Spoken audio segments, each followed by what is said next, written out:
Welcome to the Get Fit Guys quick and dirty tips to slim down and shape up. My name is Brock Armstrong and I'm the Get Fit Guy. Tons of pro athletes are wearing compression gear and using compression machines to help improve their performance and speed up their recovery. But do they really work?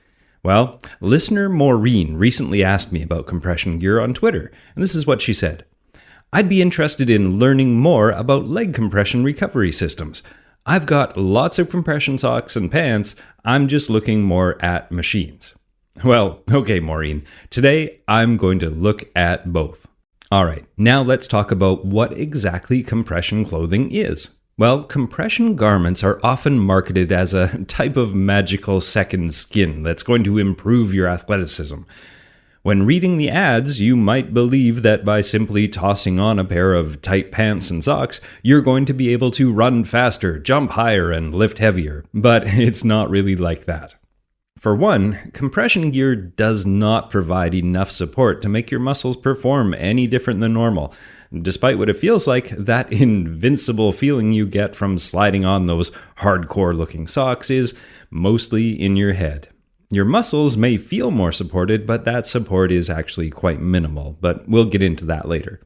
What was once an industry that was mainly supported by nurses and waitstaff, these skin-tight duds have gained popularity well beyond the medical field and your local all-night diner.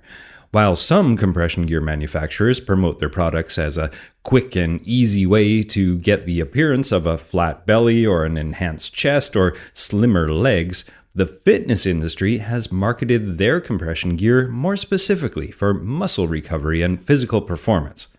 Now, even though we see compression gear being worn during the games by everyone from NBA players to triathletes these days, the studies and the science of using these garments during an event is, well, let's say hard to nail down.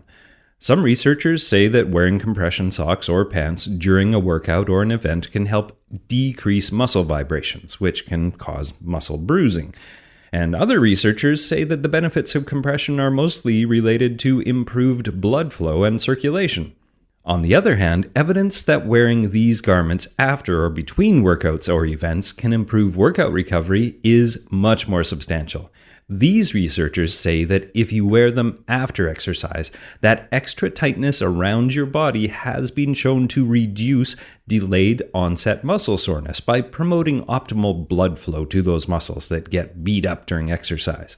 But what's the real science behind compression? Well, I'm not going to bore you with recounting all 16 studies that I just poured over on whether or not compression garments actually help with performance or recovery, or both, but I will give you a quick summary of the results. First, let's start with the results of the studies where the athletes wore the compression stockings during the workout. Okay, here we go. Number 1. There was no significant difference in 10K times heart rate or blood lactate levels regardless of the type of stocking worn. Number 2. There were no significant differences in oxygen uptake, heart rate, or blood lactate during the runs. There were no benefits post-exercise. Number 3, there were no differences in performance or other measures except for muscle soreness, which was less after using compression stockings. Number 4, with compression garments, there were greater distances covered and faster velocities, although the enhancements were minimal. Number 5, there were no performance enhancements in time trial as measured by total work achieved in kilojoules. And number 6, there were no differences in performance ratings of perceived exertion, muscle soreness, time to exhaustion, and lactate concentrations. All right, now let's look at the results of the studies where the athletes wore the compression garments as a recovery tool. Number 1, the decrease in max power was less when the compression stockings were worn during recovery, and lactate was significantly decreased with the compression stockings also. Number 2, after 10-kilometer running trials, recreationally active men experienced a reduction in delayed onset muscle soreness 24 hours after wearing compression stockings compared with traditional sport socks. Number 3, For the first experiment, VO2 max tests, there was no difference in VO2 max with or without compression stockings, but blood lactate levels after the test were lower with compression stockings.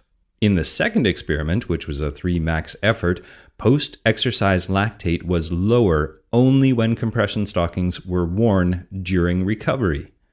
Number 4. Measures of recovery were sprint speed, agility, vertical jump height, and flexibility. Cold water produced better recovery results than carbs and stretching or the compression garments. Number 5, post-exercise lactate removal was significantly faster with compression stockings. Nice. Number 6, compression stockings improved all markers of recovery except for creatine kinase, which is a marker of muscle cell damage and naturally occurs after a workout.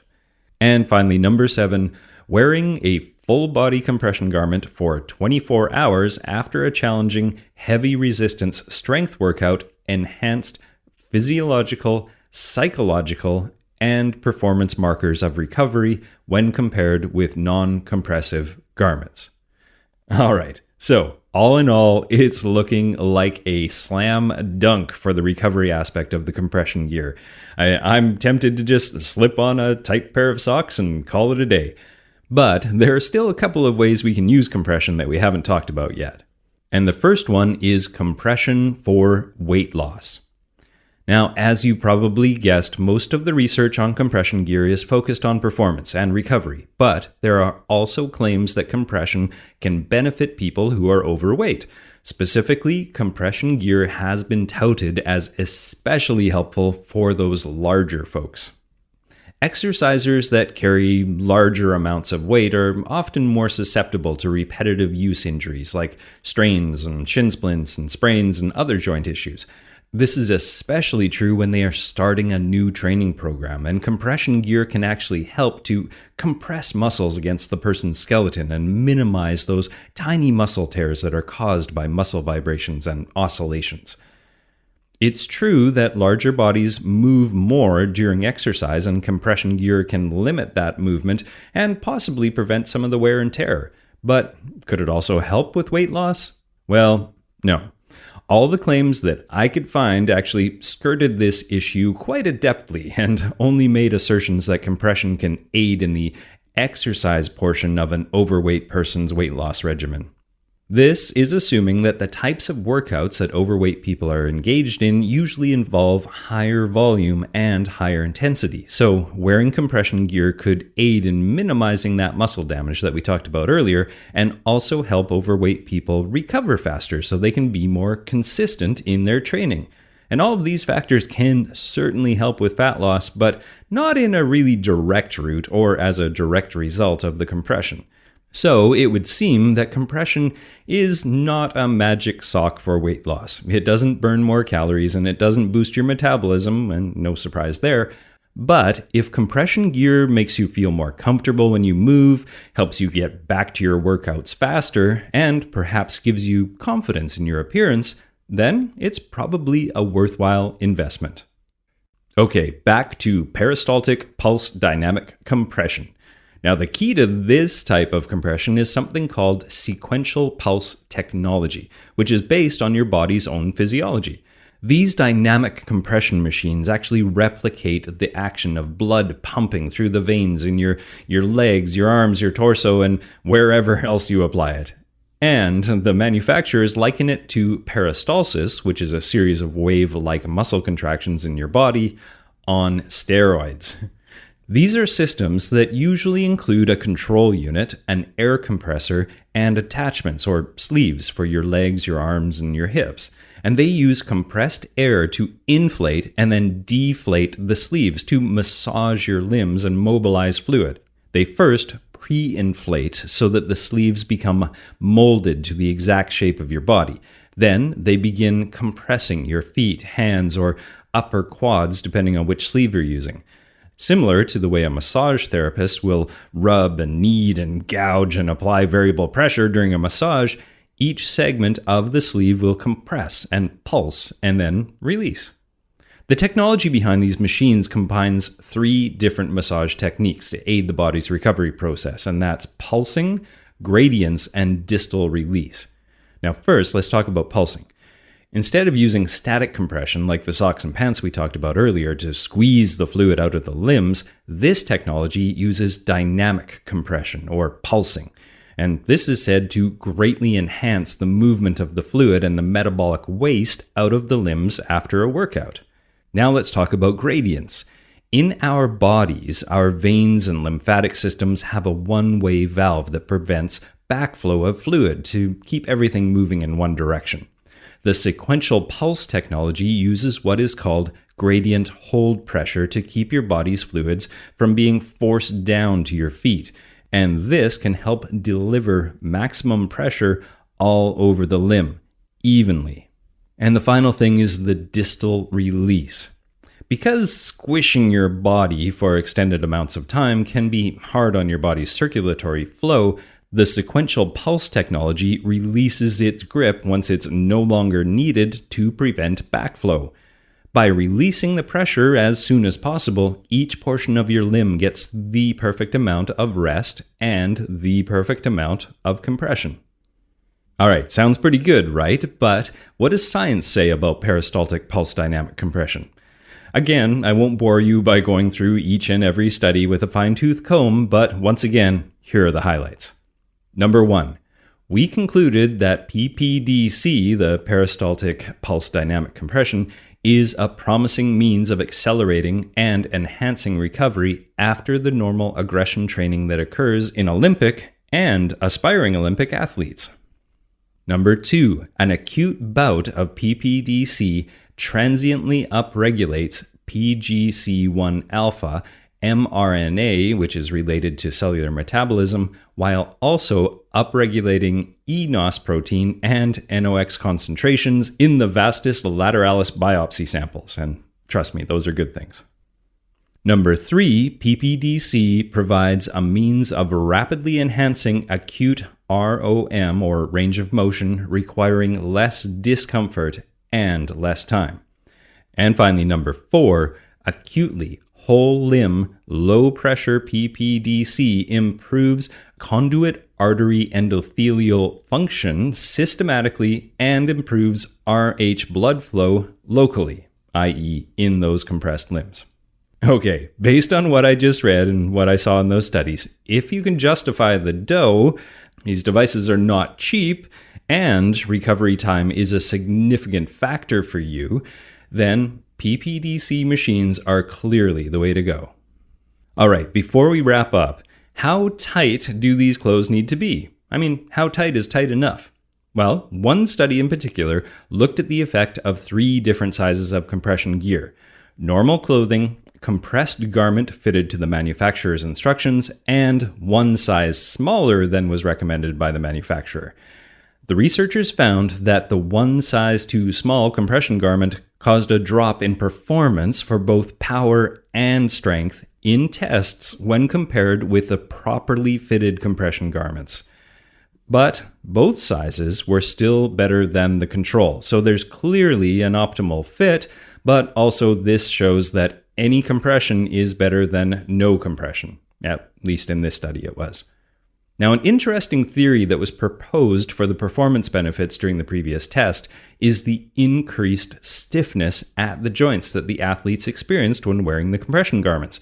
Now, if we take this theory a step further, it might suggest that the tighter the compression, the better the performance. But that was not the case in this study. So even when taking that into account, it seems there is indeed either an optimal stiffness for the compression gear, or there is a more subtle interplay of many different factors going on. In any case, a good rule of thumb when you're choosing your gear is that compression is meant to be tight, but not restrictive, and certainly tight enough that you feel compressed. And as with the previous study, following the recommendations of the manufacturer will likely yield the best results. And finally, should you wear compression? Well, after looking at all the studies, it's clear that compression is no panacea. It's not going to fix your running form or increase your vertical leap or eliminate muscle soreness from your athletic life, but I do see enough beneficial evidence to warrant giving it a try, especially if you're interested in it and can find a sale on at your local sporting goods store. Keep in mind that your legs are the largest muscle in your body, and wearing compression there will likely return the best and most noticeable recovery results.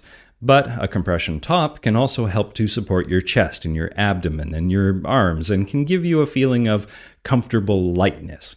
And if that extra support helps you get out the door for your workout, or helps you last longer during your workout, or perhaps helps you feel ready sooner for your next workout, well, then I think we have ourselves a winner. But no matter how much all that spandex makes you feel like a superhero, please don't try to outrun a locomotive. For more tight info, spandex tips, and to join in the compression conversation, head over to facebook.com/getfitguy, where every second Friday I've been hosting a live Q&A session called Workout of the Week. You can head over to the Facebook page to find out when the next one is. You can also find me on Twitter, of course, at twitter.com/getfitguy, and you can also email me directly at getfitguy@quickanddirtytips.com. Now, my name is Brock Armstrong, and I'm the Get Fit Guy, asking you, what are you waiting for? Go get fit.